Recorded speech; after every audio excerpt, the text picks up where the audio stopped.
Boa noite. Nós estamos aqui agora para poder compartilhar um pouco da palavra e nós vamos fazer uma série de mensagens. Vamos estudar pelo menos três domingos seguidos a ideia de que Deus é maior do que nós. E a ideia é de nós entendermos um pouquinho, a gente conhece isso, sabe isso, grande parte de nós já leu o texto que nós vamos estudar também, que fica em Atos 2. A ideia é de nós entendermos a construção de uma comunidade, de uma igreja, onde Deus é maior do que nós. E aí você pode pensar, bem, mas isso é lógica, né? Deus é maior do que nós mesmos. Mas a grande questão é que nós estamos vivendo em uma época em que é uma época complicada na questão do pensamento e das formulações humanas. Nós vivemos em uma época em que as questões pessoais de resolução, de bem-estar, de individualismo, está cada dia que passa mais acirrado em nós. É só nós olharmos para o nosso contexto, para as coisas que estão ao nosso redor, e nós veremos isso bem claramente, onde a principal coisa a se buscar num país como o nosso, numa sociedade como a nossa, é o nosso próprio bem-estar. Quase sempre, via de regra, nós temos colocado, e isso é patente aos olhos de quem quiser olhar, as nossas necessidades à frente das necessidades de outros. O individualismo, ele está, cada dia que passa, permeando mais a nossa vida. E no meio de uma sociedade individualista, no meio de uma sociedade onde as necessidades pessoais, elas sobrepujam as necessidades do outro, é muito normal nós construirmos uma comunidade, uma igreja, onde essas necessidades estão, em primeiro lugar, sendo buscadas. E então construímos uma igreja onde Deus é menor do que nós, porque Deus é útil. E construímos uma comunidade utilitarista, onde Deus é útil para me servir, útil para resolver meu problema, útil para sanar minha dor, útil para me transformar em alguma coisa. Eu tenho me preocupado muito com a questão de modelos de igreja. E modelos de igreja é algo que eu tenho estudado há muitos anos, pelo menos há mais de 30 anos tenho trabalhado com isso, tanto na faculdade teológica como no meio eclesiástico, no meio de igreja também. O meu irmão mais novo também trabalha com isso. Ele preparou um texto, um artigozinho, sobre a questão desta comunidade, onde Deus é maior do que nós, e eu fiz alguns estudos a mais baseado nesse artigo.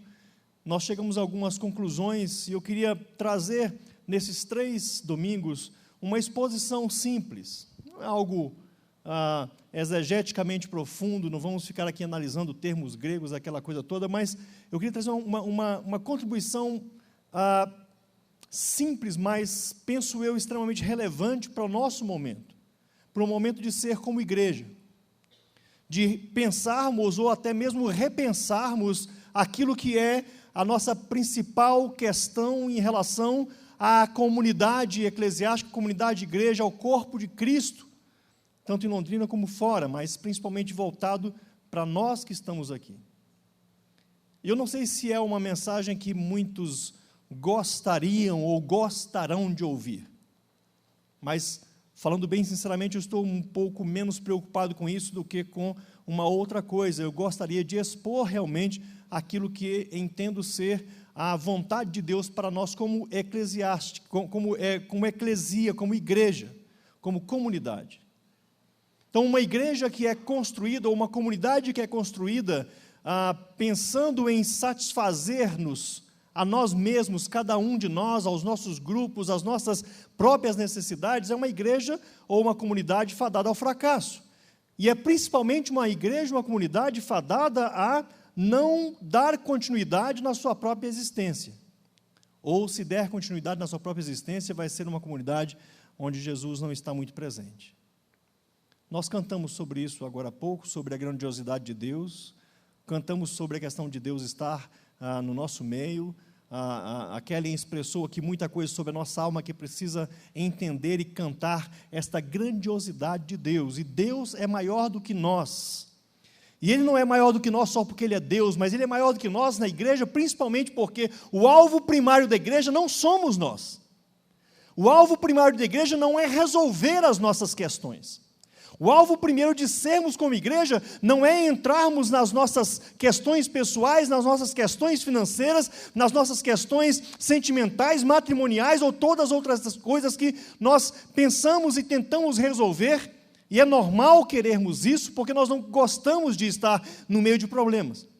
Mas o alvo primeiro da igreja não é buscar uma solução para as nossas questões humanas. O alvo primeiro da igreja é Deus. O alvo primeiro da igreja é glorificar a Deus. O alvo primeiro da igreja é louvar a Deus. O alvo primeiro da igreja é realizar a vontade de Deus. O alvo primeiro da igreja é fazer a missão de Deus. O alvo primeiro da igreja é viver a vida de acordo com aquilo que Deus quer que nós vivamos. Pode ser que Deus não vai resolver ao longo da nossa vida os nossos problemas. Pode ser que Ele resolva vários. Pode ser que Deus vai nos abençoar com algumas coisas. E pode ser que nós pensemos que algumas coisas que são para nós não são bênção. Pode ser que ao longo da nossa caminhada nós vamos tropeçar e cair. Pode ser que ao longo da vida da igreja vamos encontrar dificuldades, divisões, brigas, dissensões, diferenças de opiniões. Nós vamos encontrar. Nós somos humanos, isso faz parte da nossa vida. Não tem como nós ficarmos isentos dessas questões. O povo que nós vamos estudar um pouquinho, que é o que nós chamamos de igreja do primeiro século, a igreja primitiva, a igreja que aconteceu logo depois que Jesus subiu aos céus, é uma igreja que tinha a mesma dificuldade que nós, porque eram humanos como nós. Eles também brigavam, eles também discutiam, eles também se dividiam, eles também mentiam uns aos outros, eles falavam coisas que não deviam, eles ofendiam. Mas nós vamos entender que essa igreja, ela tem um exemplo a dar para nós, não simplesmente como algo que é utópico, que não pode ser atingido. Porque era uma comunidade feita de homens e mulheres iguaizinhos a nós. E eles viviam numa comunidade bem parecida com a nossa, e com necessidades parecidas com as nossas. Parece que quando nós olhamos para a igreja do primeiro século, aquela igreja de Atos, tem vários autores que dizem que aquela igreja era uma igreja mágica, onde eles faziam coisas mágicas. Eu não consigo crer nisso. Porque se aquela igreja fosse uma igreja mágica, então Deus nos deu uma utopia para olhar para a Bíblia. E essa utopia não vale a pena. Essa utopia não vale a pena. E eu entendo e creio que a vontade de Deus em relação à igreja do primeiro século não é simplesmente para fazer uma igreja utópica, mas é algo real como exemplos para nós. É algo que é factível e que pode ser muito bem reproduzido em nossa vida. E é interessante, eu queria dar para vocês aqui um pouco do cenário. E o cenário que nós estabelecemos é um cenário onde nasce a igreja. Então, o cenário, a igreja estava logo depois de alguns eventos muito importantes. Havia acontecido a morte de Cristo e a sua ressurreição, e a igreja tinha participado disso. No fim, quando Jesus morreu, muitos debandaram da fé e sobrou apenas 120 pessoas, mais ou menos.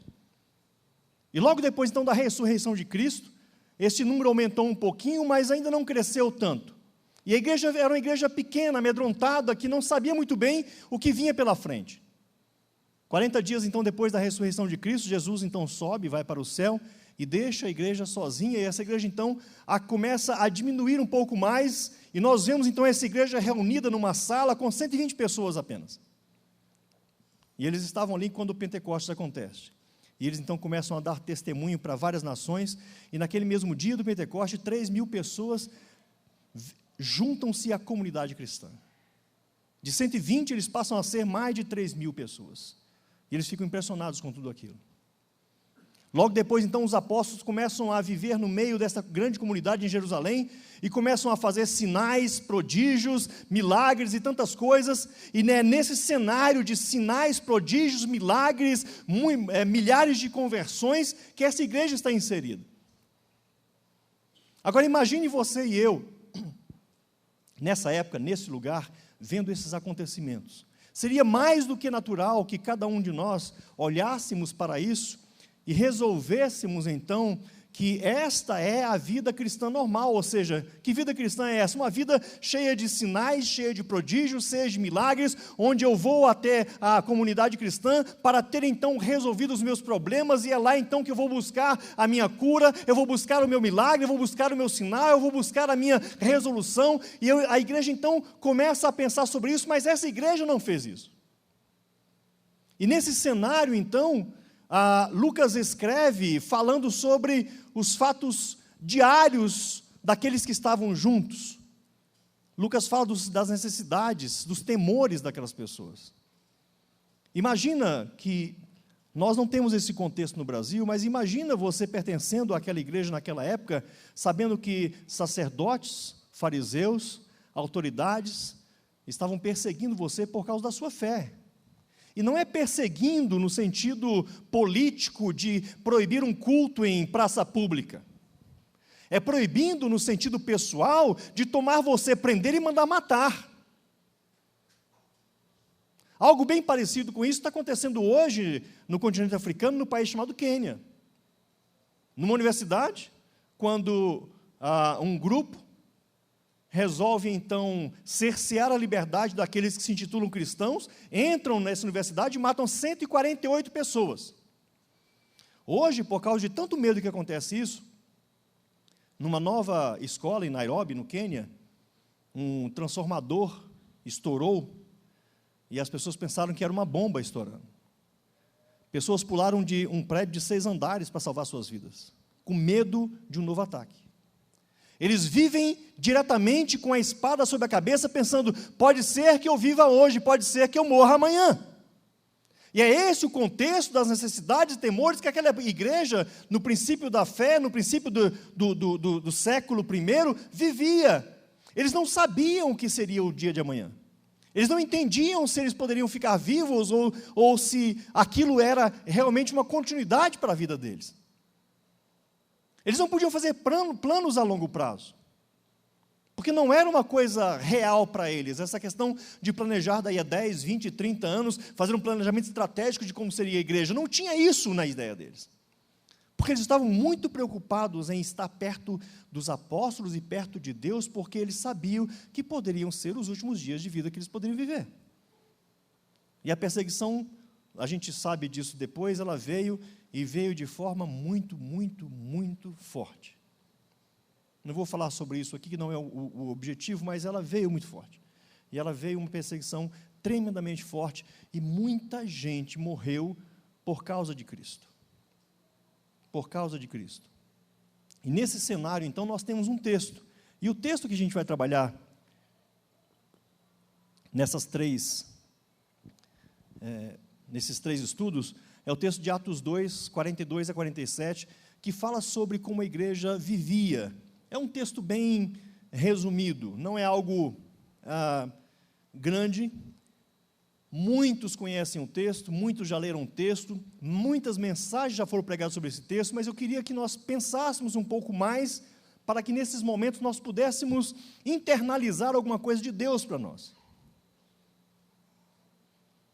Eu tenho conversado com o Paulo em alguns dias, na última vez que nós nos sentamos para tomar um café e conversar, eu falei com ele sobre uma necessidade em relação à igreja, pensando, nós conversamos, por exemplo, sobre o modelo de igreja, sobre que tipo de modelo de igreja. E eu sei que Deus não está preocupado, e aqui eu queria deixar isso bem claro para todos nós, Deus não está preocupado com a forma exterior como nós fazemos as coisas. Por exemplo, nós temos um local que eu aprecio muito, já tem muitos anos que estou aqui no meio de vocês, gosto da maneira como nós cultuamos ao Senhor, gosto do ambiente escuro, gosto das luzes, gosto da música, gosto do gelo seco, gosto da maneira como nós nos comportamos, eu gosto de todo o ambiente, eu adoro esse ambiente. Mas esse ambiente é uma forma, é algo que é exterior. Então o ambiente não faz a igreja, mas ele é legal, é gostoso, faz parte das nossas necessidades, ótimo, podemos supri-la? Sim. A forma pode mudar? Claro. Eu posso ir em uma outra comunidade cristã, na cidade ou fora da cidade, que não tem esse ambiente, que tem uma forma diferente de ser igreja, onde é mais tradicional, talvez, né? Onde não tem tanta coisa diferente, uma outra forma. Então Deus não está muito preocupado com a forma, porque a forma é algo que vem esteticamente colocada para atingir um objetivo específico. E nesta forma, eu, pessoalmente, falando de mim, eu me sinto bem. Tem gente que talvez não se sinta, mas a forma, ela só importa para nós, porque Deus está preocupado única e exclusivamente com o conteúdo que essa forma leva. É com aquilo que está dentro de nós, é com aquilo que está dentro das nossas convicções, é com aquilo que está dentro da nossa visão do que é Bíblia e do que o Senhor é e do que é a vida do que o Senhor quer de nós. Porque a forma exterior, a roupa que se veste, o cabelo que se corta, a cor do cabelo, a maneira de viver esta externalidade, ela sinceramente pouco importa para Deus. Porque Deus não está olhando aquilo que é de fora, está olhando aquilo que é de dentro. E eu, quando estou falando sobre igreja, eu estou falando sobre comunidade, eu não estou falando sobre a questão nossa de forma, porque ela é maravilhosa, mas eu estou falando sobre a nossa questão do conteúdo, aquilo que é realmente prioritário para o Senhor. E no texto, então, há uma ênfase numa comunidade que persevera. E aqui é uma coisa interessante a pensar, e eu não vou fazer uma exegese grega, mas essa palavra persevera, ela é uma palavra chamada proskarterel no grego, e ela tem uma consideração muito forte aqui. Lucas, que escreveu o livro de Atos, era um historiador, um médico, era um cientista, era alguém que trabalhava com texto, era um escritor realmente, e ele escolhe bem as palavras, ele coloca essa palavra aqui de maneira muito bem escolhida. E esta palavra perseverar aqui, ela tem uma indicação muito forte de que não era para ser usual a igreja se importar com aquilo que ela estava se importando aqui. E Lucas, então, enumera 3 coisas que a igreja perseverava. A igreja perseverava, em primeiro lugar, no ensino da palavra de Deus, ela perseverava, em segundo lugar, na união, e ela perseverava, em terceiro lugar, na vida com Deus. E quando Lucas coloca essa palavra, proskartereu, é como se estivesse dizendo o seguinte: não era natural para essa igreja perseverar na palavra de Deus, na união e nem na vida com Deus. Era natural para essa igreja perseverar na busca de uma prosperidade pessoal e de resolução de problemas. Porque foi isso que eles viram muito forte, e era isso que estava acontecendo principalmente. A gente depois vai para o texto um pouco mais para frente, e lá diz que os apóstolos faziam sinais e prodígios no meio da igreja. Note que a Bíblia fala sinais e prodígios, é outra escolha de palavra de Lucas também, que é diferente de milagres. E eu vou entrar um pouco mais nisso, mas, então, o que eu estou querendo que nós possamos meditar um pouco hoje, é que não era natural para aquela igreja perseverar nestas 3 coisas. E por isso, então, Lucas coloca essa palavra chamada proskarterel, que indica uma ação deliberada, pessoal, que requer de mim bastante esforço. Então, para que aquela igreja perseverasse na palavra de Deus, na união e na vida com Deus, requeria dela bastante esforço. Dar continuidade a uma ação após intenso esforço, é isso que essa palavra significa. Não era algo natural da igreja fazer isso. Imagina que você e eu estamos aqui, Jesus acabou de curar um cego, e depois caminhamos um pouco com ele, e tem um menino que morreu, e ele coloca a mão nessa criança, essa criança ressuscita. A gente vê aquela coisa louca para nós, né? Que alguém que morreu, de repente, levanta, né?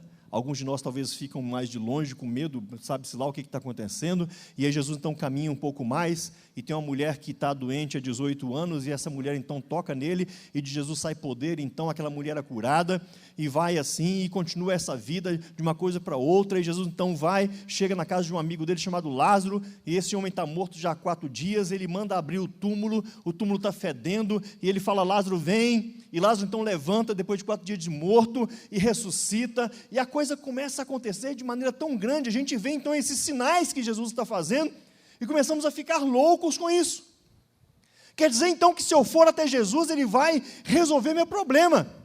Quem sabe eu vou para lá, vou ser curado da minha doença, quem sabe eu vou para lá, eu vou ter curado as minhas questões, quem sabe eu for para Jesus, eu vou então ter resolvido esses problemas. E a igreja então está perto de Jesus e ouvindo isso e vendo isso acontecer. Jesus então morre, ressuscita, e a igreja fala assim, nossa, olha que coisa aconteceu. Jesus, ele não somente morreu, mas ele ressuscitou. Ele disse que isso ia acontecer, e aconteceu. E então aquela igreja fica empolgada, entusiasmada, porque está perto de alguém que tem poder suficiente para mudar as estruturas. Ele mexe com a estrutura de saúde, com a estrutura familiar, ele mexe com estruturas financeiras, ele mexe com a estrutura da morte, ele trabalha com tudo isso, ele consegue mexer, ele consegue botar a mão e fazer e resolver as coisas. Aí de repente esse Jesus que resolve tudo, vai embora. E a igreja fica sozinha. E a igreja fica com medo. E agora? Não temos mais Jesus. O que será de nós? E os dias se passam, e vem aquele que Jesus chama de o outro, o Paráclitos.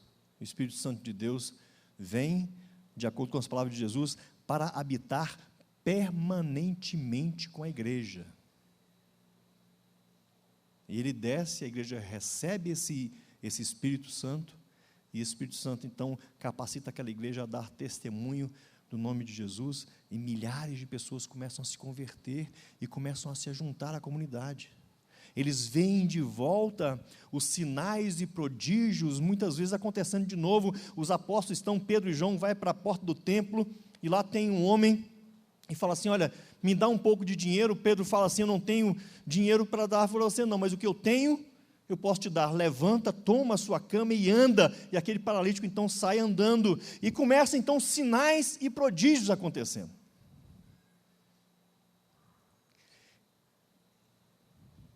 Eu não sei de vocês, mas quando eu olho para isso, para esse cenário todo, eu entendo que aquela igreja tinha todo o direito de querer viver uma vida assim. Uma vida em que os problemas e as soluções humanas estavam sempre presentes, e então a igreja era reunida para isso, para resolver a problemática humana, para resolver os conflitos, para resolver as doenças, para resolver as dissensões, para resolver todas as questões. Mas o que é interessante é que Lucas fala assim, não foi isso que aconteceu com a igreja.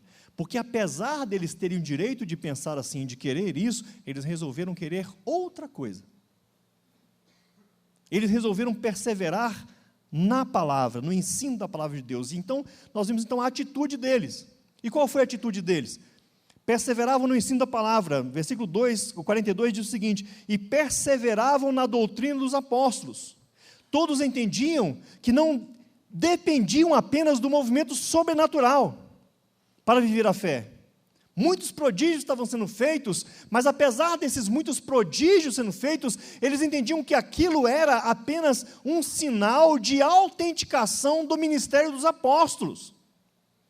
E aqui é uma diferença grande entre milagres e sinais e prodígios, no texto da Bíblia, no texto grego que é colocado lá, quando quando o autor vai escrever alguma coisa que tem a ver com a resolução de problemas humanos, ele usa a palavra milagres, que é uma palavra específica do grego. Quando ele vai falar sobre a autenticação daquele que prega, ele usa sinais e prodígios, que é bem diferente uma coisa da outra. Então aqui, Lucas escolhe colocar no texto a palavra chamada sinais e prodígios, Porque a igreja, quando viu os prodígios e sinais que os apóstolos estavam fazendo, não olharam para aquilo como uma teologia da prosperidade que pudesse dar para eles uma solução da cadeia de problemas que eles tinham. Mas eles entenderam que aqueles apóstolos estavam pregando a verdade que era Jesus. Aqueles sinais e prodígios estavam autenticando a mensagem dos apóstolos, dizendo: olha, nós continuamos pregando a mesma coisa que Cristo. É Cristo que é o centro da nossa mensagem. Então aqueles homens e aquelas mulheres tiveram a atitude de entender que não dependiam apenas desse movimento sobrenatural. Eles queriam continuar aprendendo da palavra de Deus. Era muito natural que eles não quisessem mais aprender sobre a palavra de Deus. Porque afinal de contas a palavra de Deus já estava viva no meio deles, então vamos usar tudo isso.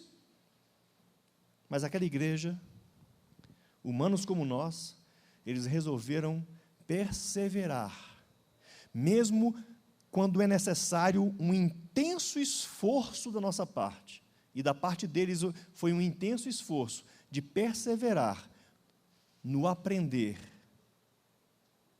da palavra de Deus.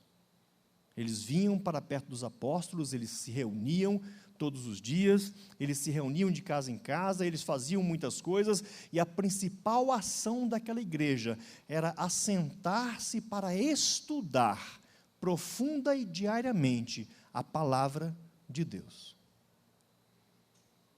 Então eu posso dizer que uma grande lição para nós sobre essa questão da igreja de Atos é que aquela igreja precisa trazer para nós o exemplo de que nós precisamos profundamente, todos os dias, ansiar, em primeiro lugar, como objetivo das nossas reuniões, como objetivo dos nossos cultos, como objetivo dos nossos ajuntamentos, como objetivo daquilo que é primordial em nossa vida, é o estudo da palavra de Deus. Qualquer outra coisa que for um primeiro objetivo da vida da igreja deve ser descartado, porque a palavra de Deus precisa estar centralizada na vida da igreja, centralizada em nossas vidas. Porque mais importante do que estabelecer as minhas vontades no meio da comunidade, é estabelecer a vontade de Deus no meio da comunidade. E a vontade de Deus no meio da comunidade, ela só vem e ela só aparece através da palavra de Deus. O objetivo, então, que aquela igreja perseverava, era para ouvir, entender e aprender da palavra de Deus, via ensino dos apóstolos. Eram os apóstolos que estavam ali assentados e ensinando.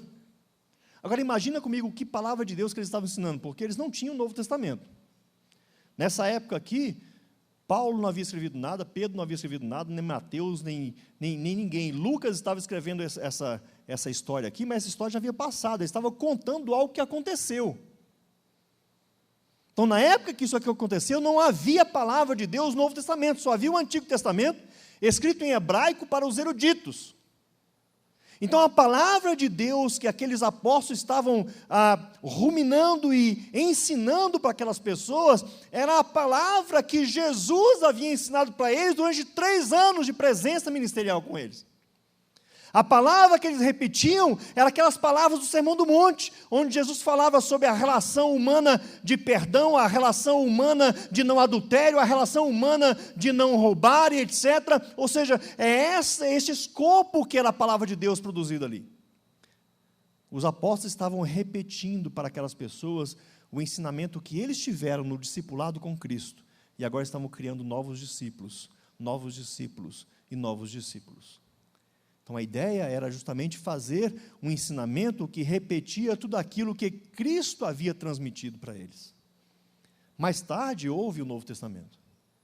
No ano 44, provavelmente uns 10 anos após esses eventos da igreja primitiva aqui, 2 homens escrevem os primeiros livros. Tiago escreve o seu livro e Paulo escreve um outro livro.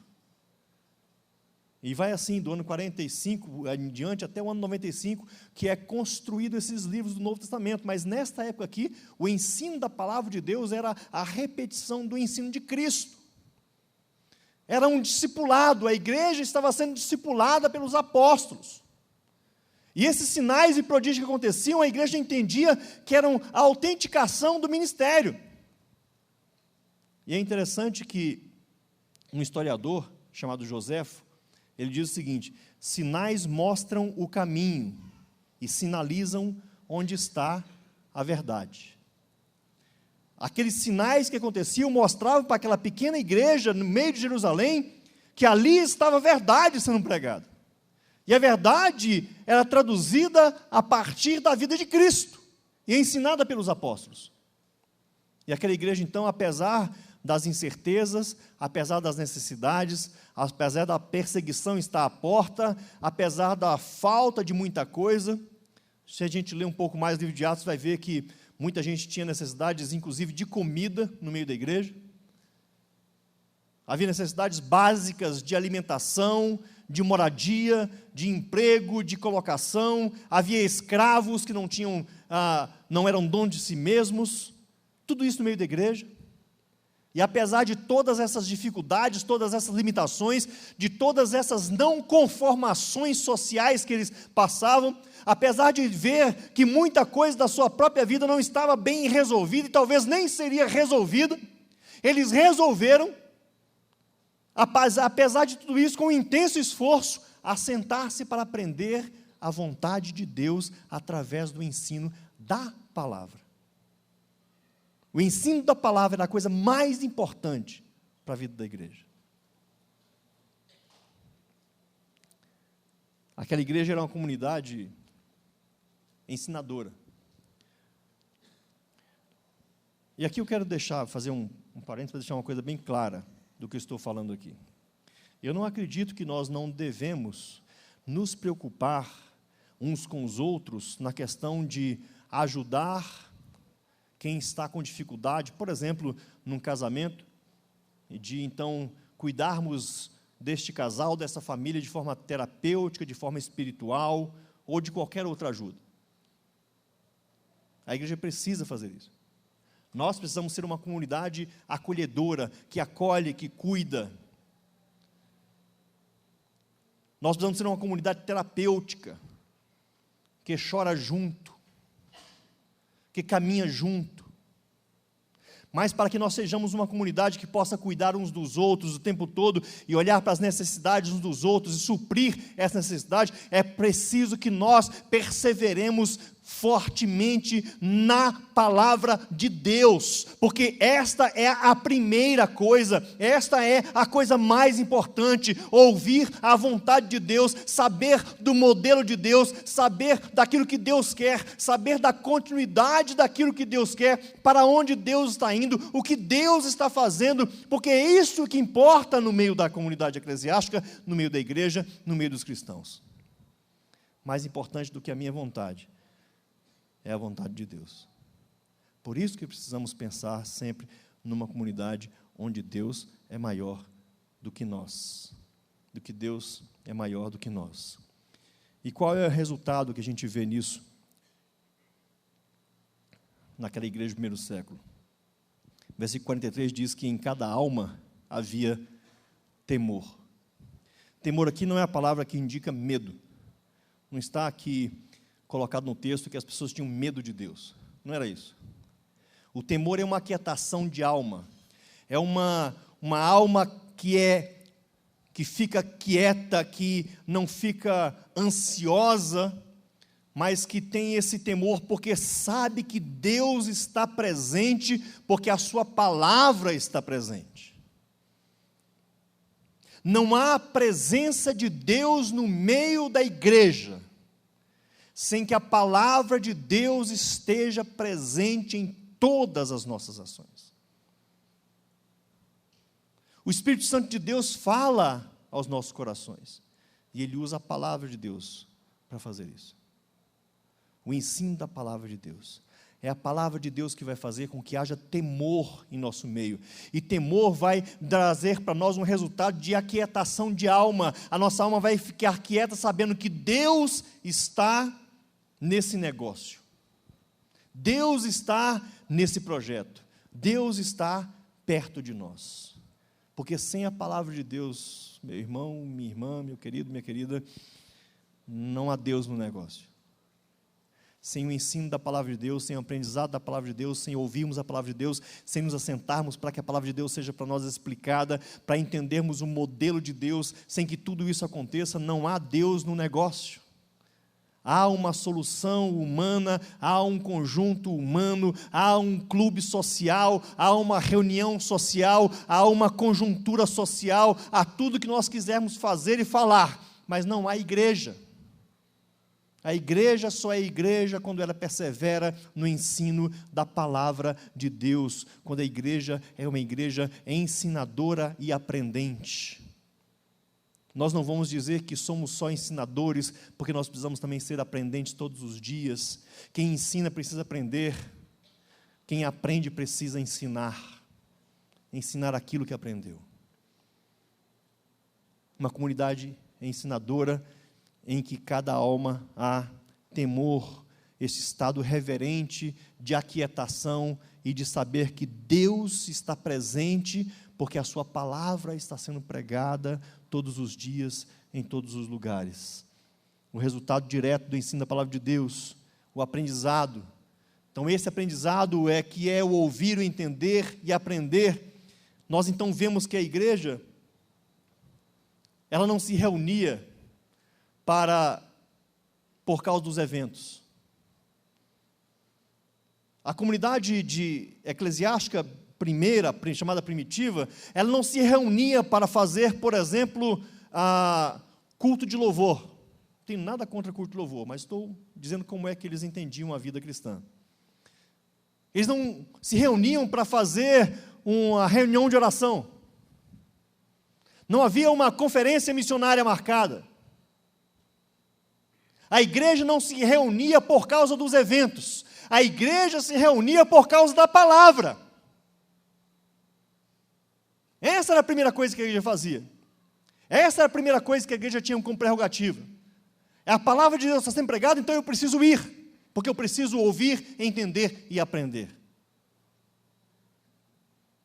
Não havia eventos, não havia grandes cultos, não havia cultos diferenciados, não havia um monte de coisa, porque a igreja estava preocupada única e exclusivamente em esforçar-se todos os dias, em todo momento, com a força grande da sua alma, para ouvir da palavra de Deus, para pregar a palavra de Deus, para entender a palavra de Deus, para viver essa palavra, porque a palavra de Deus, era a coisa mais importante para a igreja, porque é a palavra de Deus que produz em nós vida.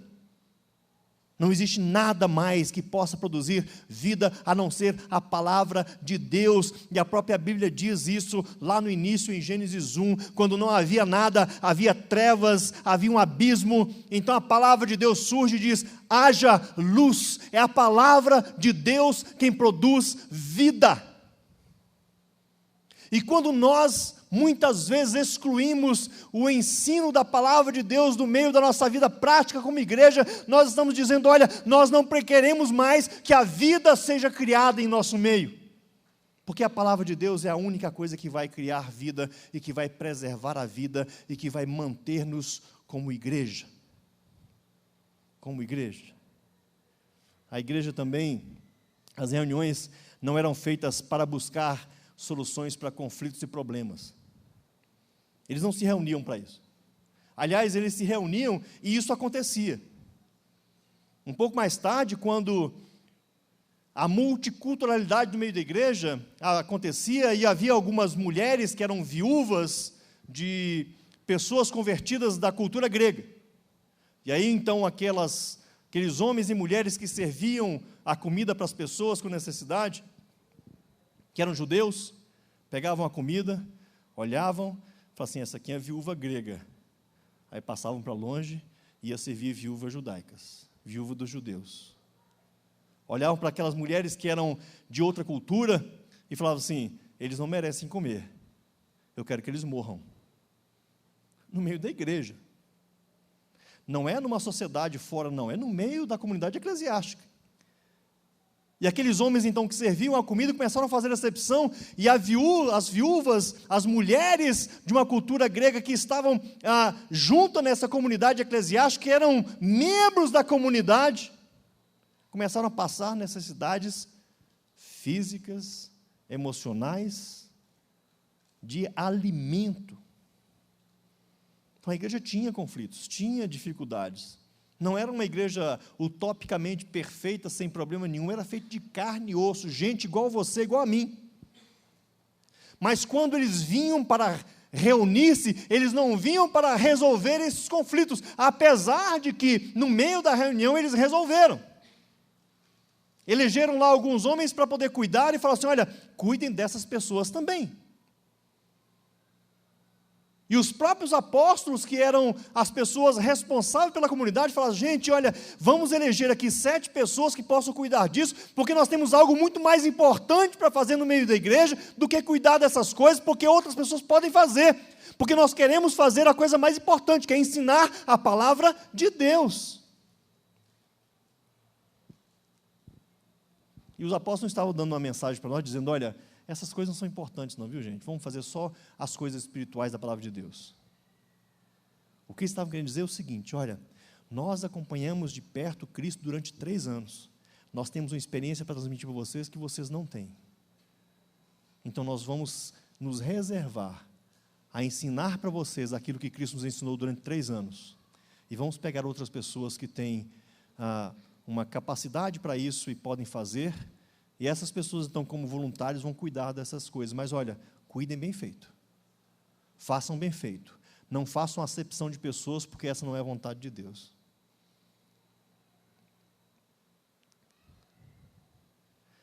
A igreja reunida não tinha certeza do que viria pela frente.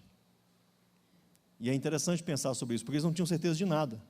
Eles não sabiam nem se estariam vivos amanhã. Mas eles vinham, eles se reuniam.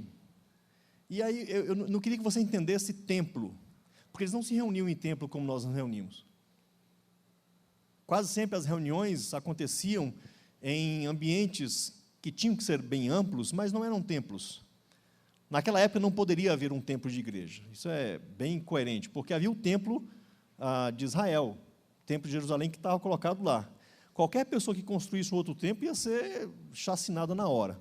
Então, a ideia não era reunião no templo, eles também não iam para o templo reunir, porque tinha mulheres também, e as mulheres não podiam entrar no templo judeu.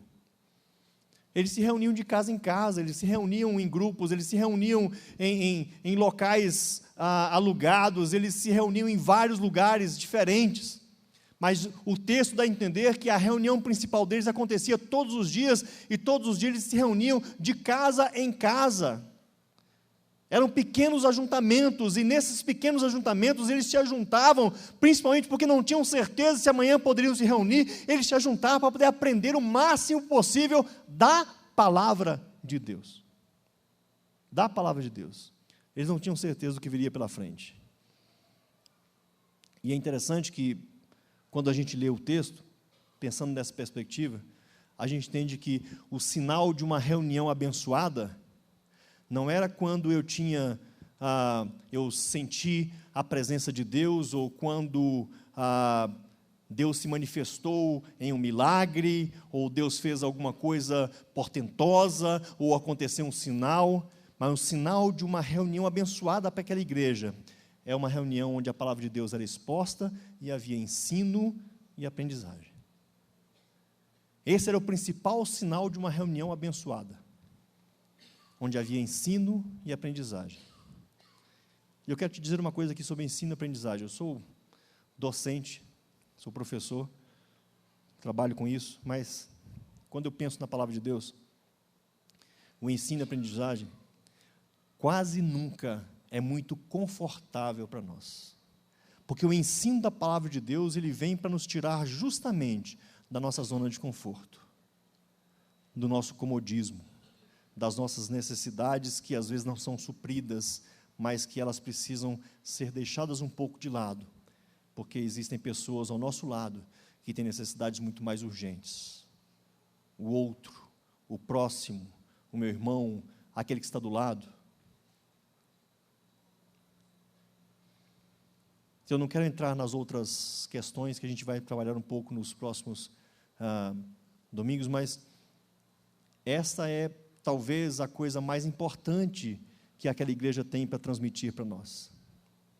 É de que eles perseveravam com uma força tão grande pessoal, e apesar das suas limitações, apesar dos conflitos, apesar das incertezas, apesar das necessidades, apesar de não saberem muita coisa de si, apesar de não saber muita coisa nem da fé,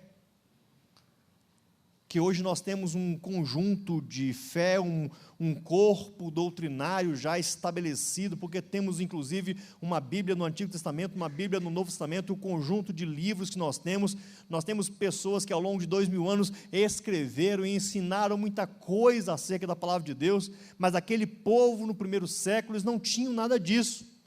Eles tinham 12, 13 pessoas que estavam próximas de Jesus durante 3 anos, e eles queriam absorver o máximo possível daqueles 12, aprendendo da palavra de Deus, para poder então transformar a sua própria vida e transformar a vida de outros, porque esse era o objetivo da igreja. O objetivo da igreja era ouvir Deus falar, era fazer aquilo que Deus estava falando e cumprir a vontade de Deus na missão de Deus. Eles não tinham outro objetivo. O objetivo era o objetivo de Deus. Qual era o objetivo de Deus? O objetivo de Deus era construir o que nós chamamos de corpo de Cristo. Porque quando aquela igreja pequena, no primeiro século, estava sendo formada, estava sendo construída, Deus estava pensando em você e em mim. Porque foi através daquela igreja pequena, lá no primeiro século, lá no início, lá em Jerusalém, foi que homens e mulheres, depois, a gente não vai analisar isso, mas depois de um tempo, eles cresceram e ficaram em Jerusalém, e Deus falou assim, olha, eu não queria que vocês ficassem em Jerusalém, eu queria que vocês saíssem de Jerusalém para outros lugares.